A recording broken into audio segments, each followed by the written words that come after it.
Hi YouTubers, Terry here. I'm getting ready to package something up, and I wanted to take a minute and show you what I had, something I had made. I'm doing my very first swap. I've never done a swap before. I made a couple of Halloween dangle charms, and this is the one I'm keeping, and I put a little YouTube video out that asked anybody if anybody was wanting to swap one of these Halloween ones that I made for a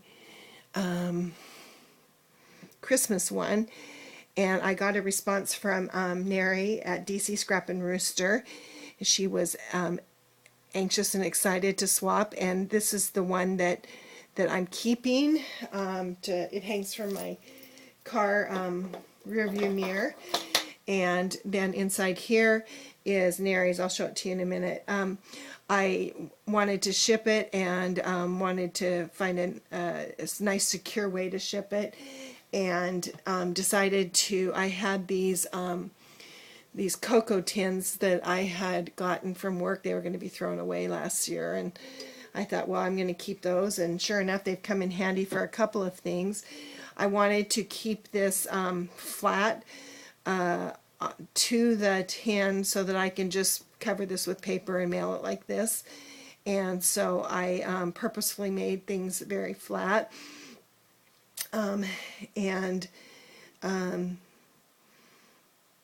So the paper that I used on both the card and the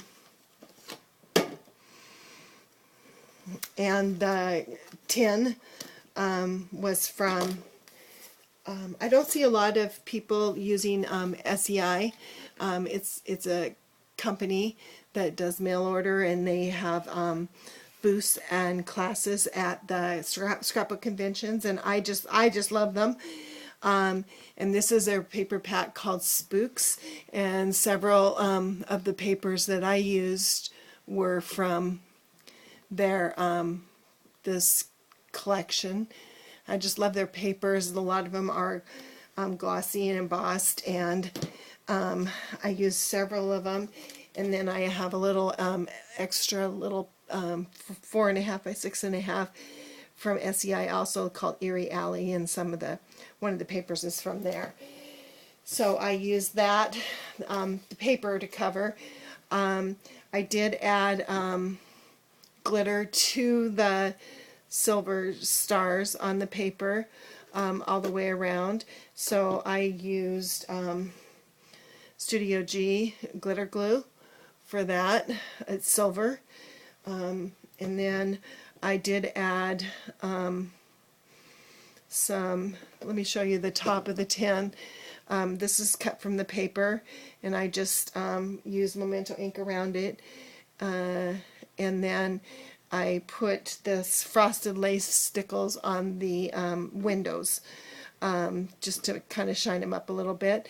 And the little ghost here was from the paper pack. Fussy cut him out and popped him up and put the silver glitter glue for his eyes. So the ribbon that is here and on the card is the Halloween, celebrated Halloween, and this was on sale for $1 when I picked it up. And then this Happy Halloween is from, I got a bunch of Recollections bling last year after Halloween, and they were 14 cents, so I used that one. And the pumpkin on the card is from this Recollections embellishment set. That was 14 cents. And the bat that's here is from this Recollections set. That was 14 cents.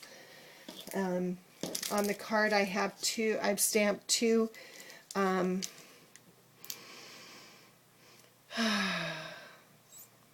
stamped twice on it.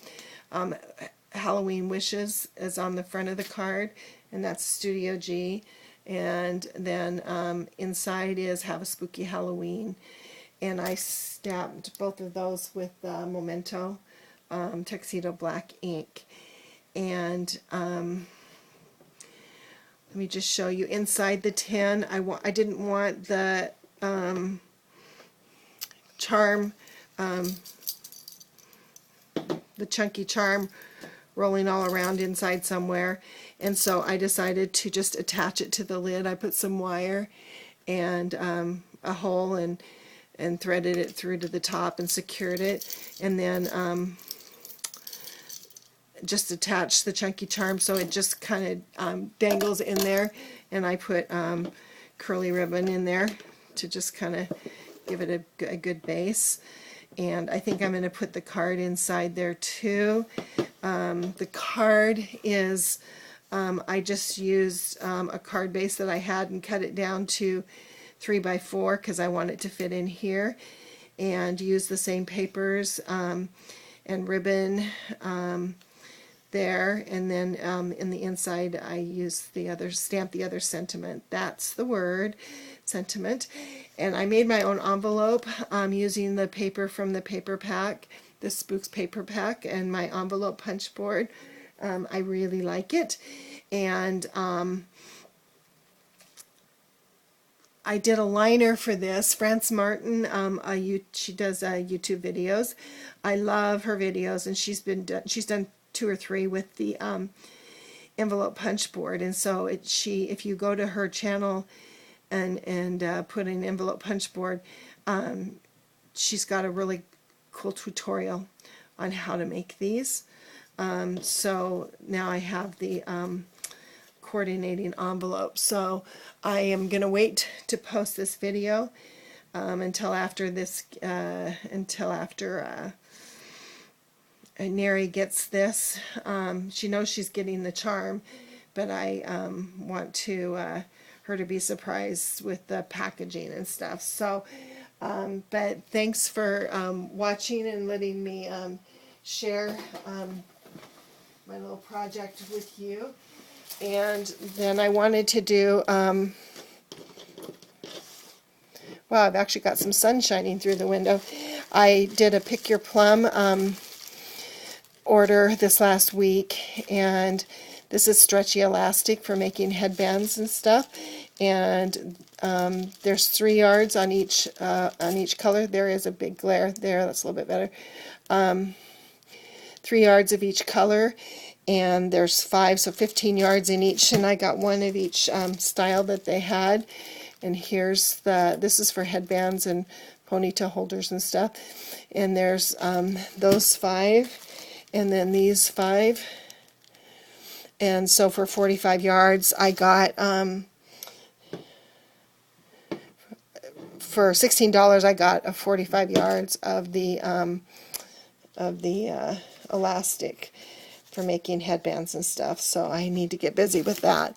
So there you go. Thanks for watching. Have a good weekend. We'll see you soon.